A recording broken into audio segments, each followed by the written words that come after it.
passing by, and then we decided to come back, and I don't know if we're gonna get a good view of this or not. I feel like I can't U-turn here, but yeah. I don't know, a semi, like, somehow, like, I don't know what the hell. They went off the bridge somehow.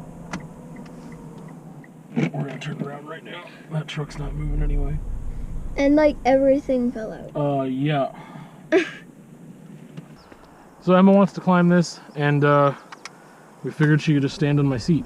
That might be a way to do it. Okay, I got it. And then your right foot on the seat.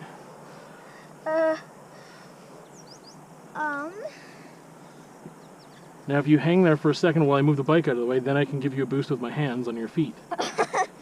How about, I don't know if your gloves are a good idea. No, they're not. Okay, so...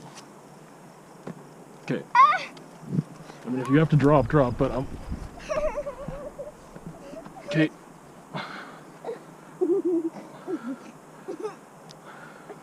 Remember, there's no way but down once you start. So if you can't get up... There you go.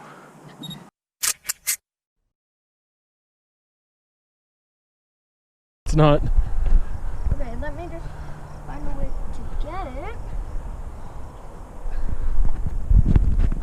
And then, is it on? Yeah, it's already on. Oh, okay, I'm just gonna put you on the box for a second. This is the hole. And then it drops down farther. There's some words and everything. And yeah, there's a like foot ladder here to get down. Yeah, can I turn them off? Well, it looks like we're not getting to Rust Rock anytime soon. And the way on the other side is the river's too high, so we can't even get on the shore properly in order to come around the other way. So I don't think anyone's getting on here for a while.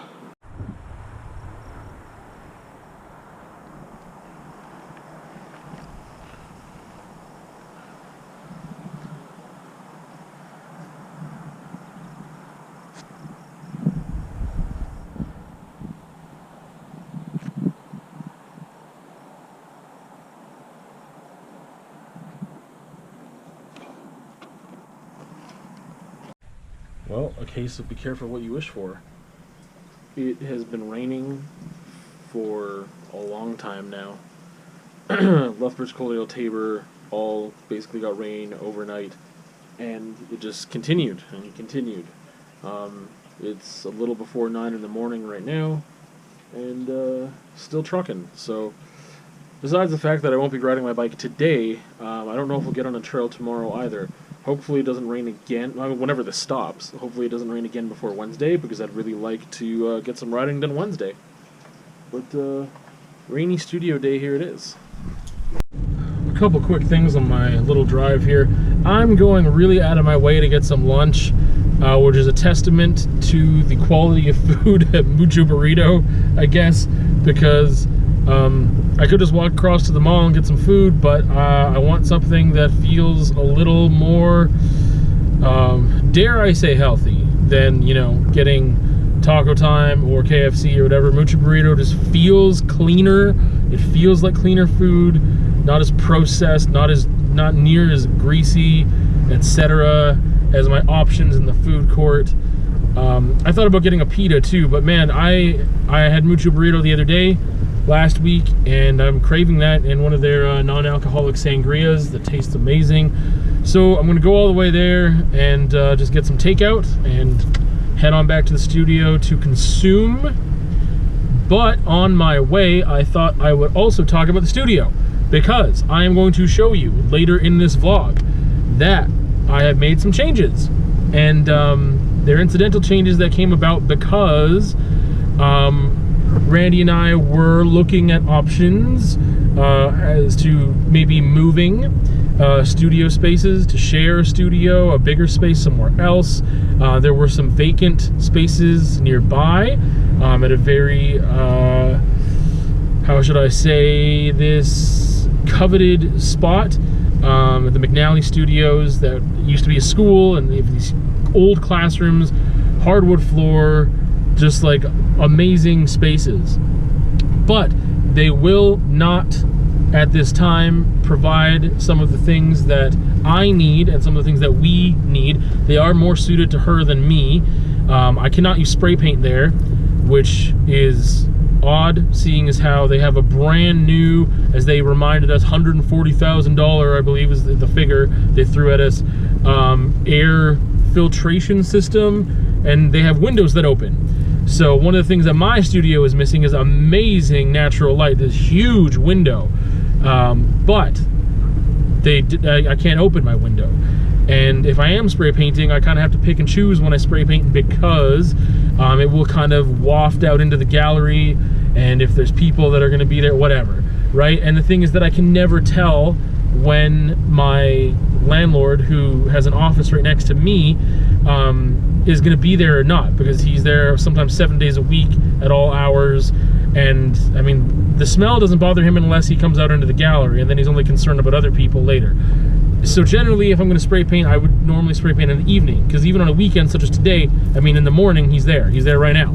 So anyway, that's one of the things I was hoping at McNally that would be different. I'm like, oh yeah, I can spray paint here. I can open a window, and they have an air filtration system that's brand new, whatever else. And they said the opposite. They said that they can't have any spray paint there. And I was like, okay, well, that really hinders my practice.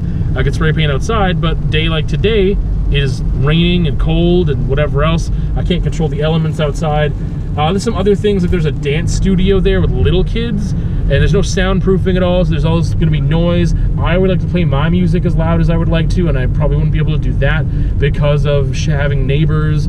So there's a privacy issue there, a lack of control issue there, needing to let people, they said right now the way that it works is that they let people know when they're going to be using solvents and finishes, and then other people, like, you need to work around other people in that aspect, and so that would be frustrating too. The space, the physical space is great. I think I get more natural light actually in my space now, but the space is great. The amount of space, my amount of space would almost triple, double for sure in one of those rooms for almost the exact same, I mean, for $50 more. I could easily double, if not between double and triple, the amount of physical space I have. But all these other things and more that I haven't mentioned are reasons to not move there. So I will be staying at the Trianon. It's been home for a while. I really like my landlord, but I also, I mean, he's a gem. But I mean, also, I do sometimes feel a little bit of lack of privacy. What I do like about my privacy is that I am the only studio on that side. And there's 3 other studios, and they're all kind of neighbors in a way on the other side of the gallery. So I like that I'm removed from them. I like that I can play my music loud, that I can do my own thing over there. I like that separation. I like the isolation. Those are a lot of pros. And there's one thing that just, like I said, I'm gonna show you. I did some more cleaning and organizing in there. And also, I found, well, I didn't find, John, he had told me, like, oh, there's this curtain here, if, you know, if Randy wants to use it for her space. And I was like, well, I might use it for my space, because Randy didn't want it. And I was like, I think that originally my space, my studio had the curtain there. I was like, I think that's what actually happened, because there's these holders for it. There's hardware that would hold it. And I was like, let me try it out. And now I have curtains. I went a long time without them. I had like a curtain thing that was like 1/3 of the size of what I have in there now, but it's very, I don't know, it's very fancy and old school and almost regal looking with the pattern. What is the, now I don't know if it would be Art Nouveau, but it's very, I like it. I like it a lot. I get a lot of natural light. I'll explain the rest when I show you. I'm also gonna have a LifeX bulb in there that my friend got me for my birthday, so that'll be in the studio, and it'll just be a really nice spot. I can, whatever, I'll show you the rest when we get there. But I am feeling like, you know what? The amount of control that I don't know, like for future studio spaces and stuff, I kind of know a little bit more about my priorities, but also know that it's gonna be really hard for me to be like really, really, really, really happy, like whatever. Like, it's just, unfortunately for me, I'm a selfish, whatever. I can't say that. I'm not gonna, like, no. I'm really happy with my space, and I'm super grateful for my space, and I love my space. I don't think I've ever taken my space for granted. I just know now that there are things that I've always known, like, hey, I need proper ventilation or a window that opens, etc., to really complete the space. More privacy would be even better. And I've just been thinking, like, man, what would it really take for me to get the exact studio that I want? Because I don't want other people around, and it's really hard to find a studio that's just yours unless you're paying in a crazy amount without having neighbors and all stuff. I had to like rent out the floor of an old building or something. I don't know. Studio dreams. But I improved my studio. I will show you, and then I don't know, I feel invigorated and better, and I feel like I'm going to be more productive there, and I'm hungry to get some stuff done in there and spend more time in there now, despite the fact that biking is, I've noticed, more a priority than art making right now. Maybe I can get it back to 50-50 here. Anyway, was it ever 50-50? Shut your face, John. Updated studio tour for what are we, June 2020. I got a couple new fixtures in the studio and just wanted to show them off and have you take a look around. I don't know when the last time I did a studio tour was, because it's been a while since I've had a lot of new stuff in here. But this is all old news. I kind of did some organizing under the desks. Looks like a mess, but it's organized chaos. This thing still hasn't dried. It's been months, like several months. I used, what was it that I used on here? Now I forget. Glycerin. I had it in order to make Monster Spray, which is a whole other thing.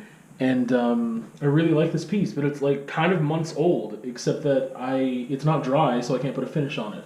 So today was the first day I decided, you know what, I'm just going to put it down and let some of this cloth here soak it up and just maybe it'll dry. It has to dry quicker that way. It's been months. I learned my lesson about playing around with glycerin. This is just charging station stuff that can go anywhere, really. This is a long cord. One thing I'm excited about is the LifeX bulb. My friend got it for me for my birthday, which I think I mentioned already in the car. But anyway, I'll show you that in a minute because this is like studio tour with the lights on, or with the curtains. That's the thing, the curtains. Here are the curtains. So this is showing you with the curtains apart, or parted, I guess. And I got a couple little new things, just some birthday treasures from the kids that I got, and they are appropriate decor for the studio. And here's Lynette. Lynette has seen better days, and basically Lynette used to hang from there, but now that I have these curtains set up, she can't hang there anymore, so I kind of put a fixture up there, so she's going to hang out there.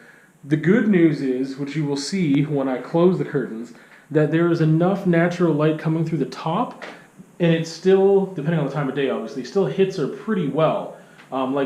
Hits her leaves like right on, even if the curtains are closed. So if I were to make it a regular practice to close the curtains every time I'm not here, which I might do, then she will still get natural sunlight even though I'm not here. Now the reason she's not looking so good is because I didn't really make it into the studio for over a week. I chose to go biking a couple times instead of coming here, and she didn't get watered. So I've watered her today, and I'm really hoping she'll, kind of bounce back from that. A couple little more nice little birthday notes from the kids. And then Randy got me this, which is going to be sick because usually, sometimes I have some supplies over here. Like I'm doing a lot of work on the wall these days, especially because I'm spray painting more. But I usually have to like move a chair and put my palette on it and whatever else. And I really love that this is just like the perfect height. And it kind of felt like a job in a way for a bit because I had to assemble it and it was kind of a cluster fluff. But I can put palettes and paint and spray paint and whatever else here, and it's just like, it's really nice height for me to have here. And even if I do have to reach down, it's just really great. I don't really need it as a permanent organizer of things because I already have that going on, but that's the thing, it's going to be great, is for when I am in the middle of like painting. I'm really excited about using that. I'm hoping to get to use it today after I finish making this video. And look at me on a studio tour, and I have stuff out that should not be out, and there's its rightful spot. Just trying to keep it real here. So, anyway. Oh, snap. How did that go in here? On its side? I guess. Anyway, okay. So that's basically all that. I'm going to turn the camera off and show you the LifeX bulb in action. And also show you what it's going to be like. I mean, here it's... What time is it? It's got to be 3? Well, it's 20 after 3, and it's a pretty, like, overcast, kind of grungy day out there. So the good thing is that when I have these open, I still get, like, almost all the natural light I normally would. Like, I don't have the studio lights on at all right now. And I replaced these bulbs a while ago with daytime lights, so that, yeah, I don't have that gross yellow light in here when I'm painting and it's dark outside. Anyway, okay, click. As you can see, by no means are these blackout curtains. One reason is because, you know, we've got that natural light coming in. This is a little distorted because I do have the LifeX bulb running, and it's just like circulating slowly through some colors and shifting, but that's really nice. I'm going to have a colored bulb, like a Bluetooth bulb, that is similar to this, but not near as capable and as smart as the LifeX bulb. But anyway, back to the curtain here. Yeah, I don't know. It's little filigree Art Nouveau, regal, weird looking, old school. I like it. I feel weird having it closed and painting.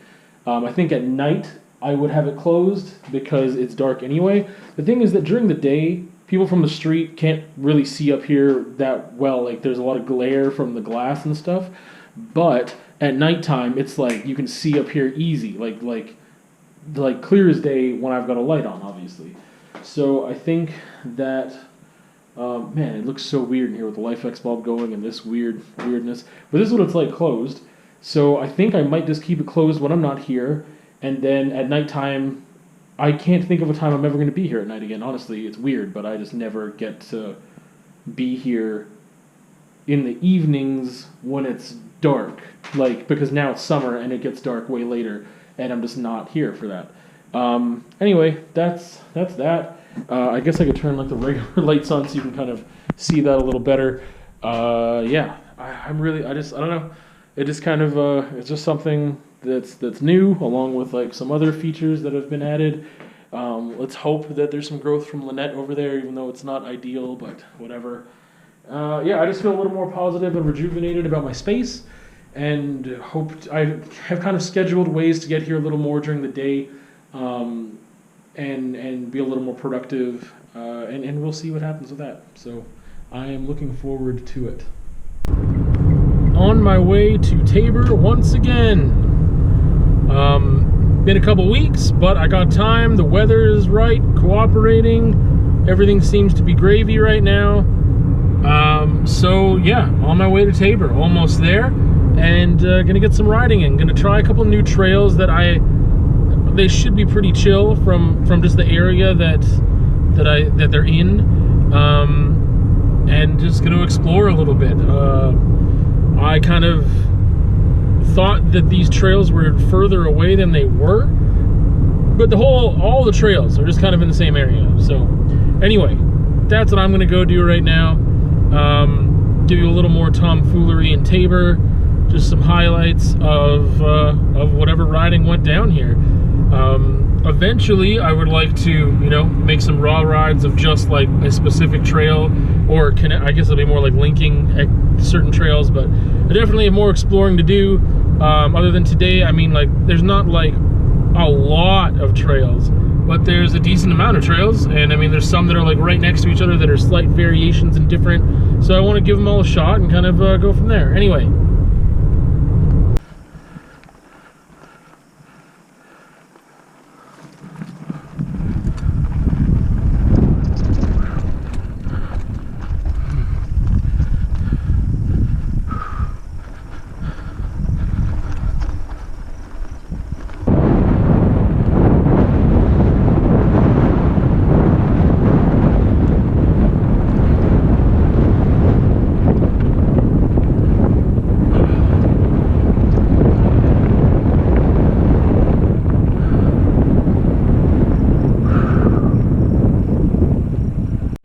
Alright, so I am headed towards some new stuff. I was close by it last time when I was with Emma, but we didn't end up riding it.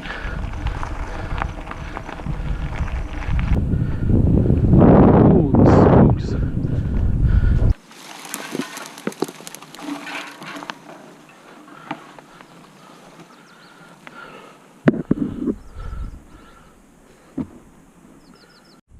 So I'm just out here in the bush. I can kind of see a little bit of a path there now, and I guess a little ahead of me. And it says I'm on the right track now, but I was just like wading through the bushes. Man, the mosquitoes here are crazy. There's so many mosquitoes, and they already, I hate, like, this is the one thing I loved about being in Lethbridge. I was like, there's barely any insects. There's like no mosquitoes. I don't miss that from Saskatchewan at all. And then here in Taber, it's nuts. So I looked, I mean, there was no instruction on where to whatever. It's not flagged, and they've been flagging stuff, which was great. So I was looking for a flag. Fortunate enough, you know, they are doing it. Oh, there's a deer over there.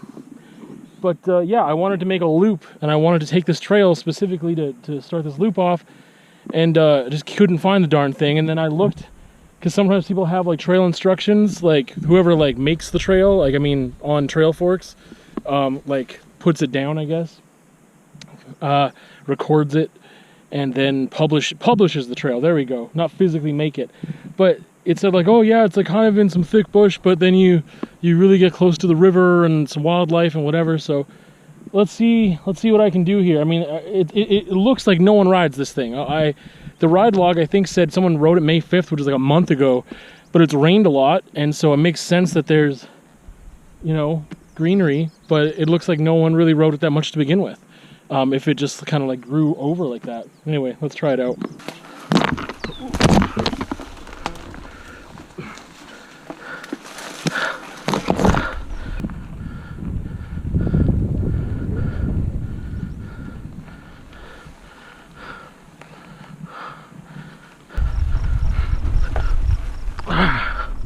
Fucking rock.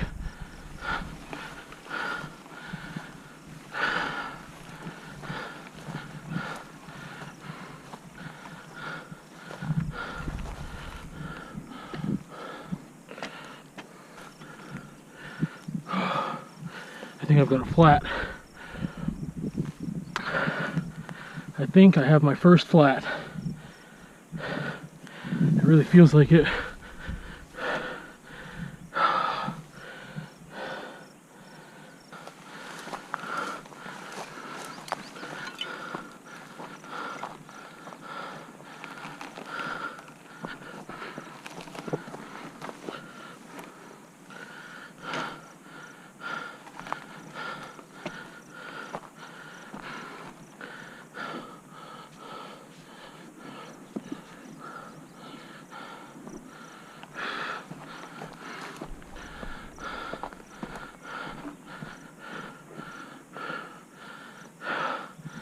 Come on.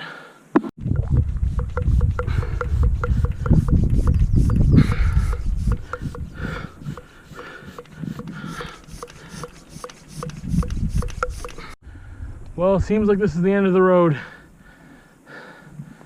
I see some flags up there. I'm just gonna hike up.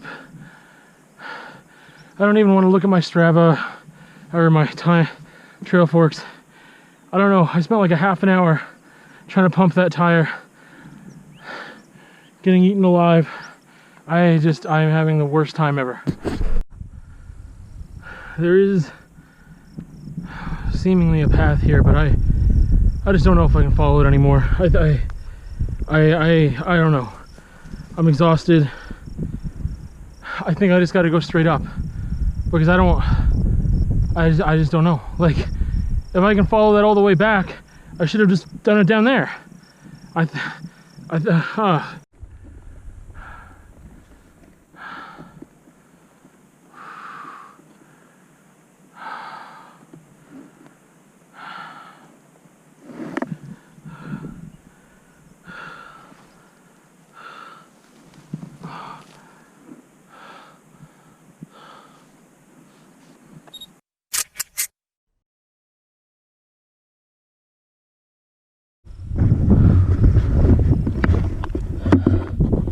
I spent maybe 45 minutes today pumping a tire that went flat in less than 60 seconds.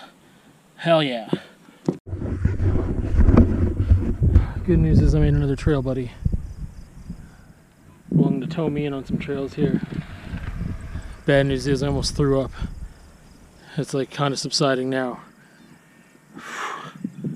Yeah, I feel a little better now, but man, in the middle of him talking to me, I was just like nauseous and about to vomit. So cool. I'm like 5 minutes away from the car. I'm gonna wrap this up.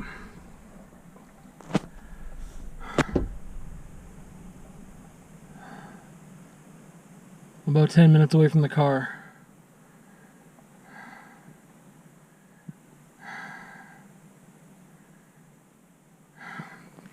About 10 minutes away from the car, this dude catches up with me, sees my flat, he's like, that sucks. And it's like, yeah. And he starts talking to me about the trails around here. Said he saw some videos of mine, which is cool. And said he's willing to tow me in on some trails, which is awesome. I really appreciate that. And some kid, some like 5-6-year-old kid just gets wrecked on his bike. He's going down the hill, speed wobbles, starts screaming at the top of his lungs for like 10 minutes straight. Some point in the middle of that chaos, I started feeling nauseous. Felt like I was going to throw up all over this guy who just started talking to me, being super rad. And then I hold out till he leaves. I sit in the grass until the feeling passes. I get back to the car. I'm so exhausted, so sore. I still have my pads on. My bike is still on the ground. I've been in the car for like 15 minutes now, and only now can I think I might be able to move and actually go get this stuff done with. This is the worst time ever. I don't even remember what I explained. This is the worst trail in the world. Riverside Express. It shouldn't even be on Trail Forks. I think someone published it backwards, first of all. It's unrideable. It's not fun. It's overgrown. It's not maintenanced. There's so many spots where it could buck you right off. Visibility's horrible. You get to the end and you have to climb up. And when I mean climb up, I mean like hike. Hike. The thing is, there's so many. I got a mad flat too from where they trimmed the trail. They trimmed it and they flagged it, and I don't know why. I don't know why they're doing this. They trimmed it, and there's just spike, spike, wooden spike, wooden spike. I feel like I got a hair in my mouth now. Yeah, that's cool.